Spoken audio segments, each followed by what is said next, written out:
Hello cities, எறும்பு வெட்டி clean story பார்க்கலாமா? ஒரு மதிய நேரத்துல வெயில், பயங்கர வெயில். இந்த டைம்ல ஒரு வெட்டிக்கிளி சந்தோஷமா குதிச்சு ஆடி பாடி விளையாண்டுட்டு இருந்துச்சு. அந்த வழியா தான் வீட்டுக்கு ஒரு எறும்பு ஒரு பருக்க அரிசியை எடுத்துக்கிட்டு போய்கிட்டு இருந்துச்சு.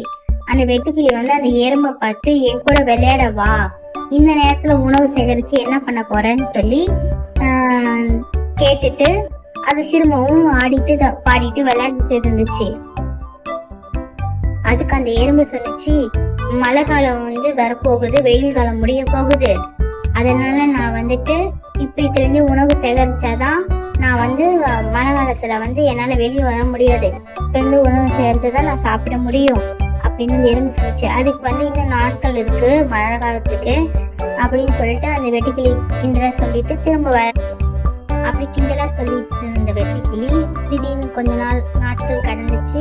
மழை காலம் ஆரம்பிச்சிருச்சு.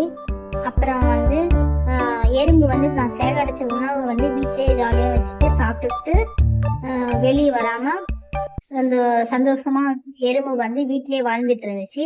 ஆனா இந்த வெட்டுக்கிளி மழை காலத்துல ரொம்ப கஷ்டப்பட்டுச்சு. சாப்பாடு இல்லாம, உணவு இல்லாம மழையில உணவையும் சாப்பாடையும் உணவை தேடி தேடி மழையில போயிட்டு வந்துட்டு இருந்துச்சு.